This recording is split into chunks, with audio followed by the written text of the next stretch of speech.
Maharashtra today 24 news सत्य परिस्थितीचा सविस्तर आढावा।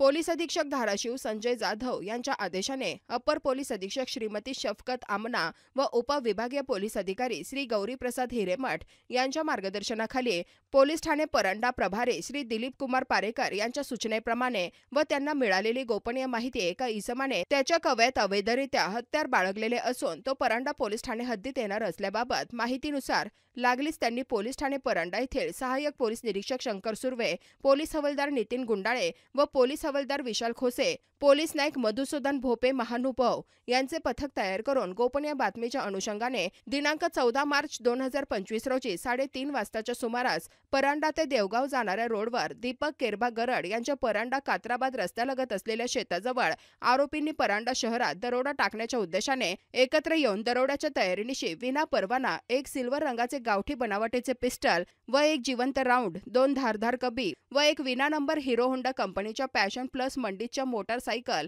असा एकूण 38,500चा मुद्देमाल जप्त करण्यात आला। तसेच आरोपींनी उपविभागीय दंडाधिकारी उपविभाग भोम धाराशिव यांचा हद्दपार प्रस्तावाचा भंग करून त्यांची अथवा गृह विभाग विशेष महाराष्ट्र शासन यांची कोणतीही पूर्व परवानगी न घेता मौजे धोत्रा तालुका परंडा जिल्हा धाराशिव मध्ये प्रवेश करून वर नमूद आदेशाचे उल्लंघन महाराष्ट्र पोलीस अधिनियम प्रमाणे गुन्हा दाखल करून 3 आरोपींना अटक करून दिनांक 18 मार्च 2025 पर्यंत पोलीस कस्टडी देण्यात आली आहे व आरोपी वैभव गोरख कोडलिगे राहणार शेंदी तालुका बार्शी जिल्हा सोलापूर, चैतन्य पांडुरंग शेळके राहणार भोत्रा तालुका परंडा जिल्हा धाराशिव हे अंधाराचा फायदा घेऊन फरार झाले आहेत। सदरची कामगिरी ही पोलीस निरीक्षक परंडा दिलीप कुमार पारेकर, सहाय्यक पोलीस निरीक्षक शंकर सुर्वे, पोलीस हवालदार नितीन गुंडाळे, विशाल खोसे, मधुसूदन महानुभाव, साधू शेवाळे व होमगार्ड दत्ता मेहर, विजय रोडगे सहभागी झाले होते। महाराष्ट्र टुडे मराठीसाठी ब्युरो रिपोर्ट समीर ओव्हाळ, परंडा धाराशिव।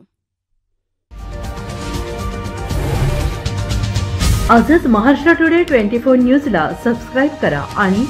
सत्य परिस्थितीचा सविस्तर आढावा पहा।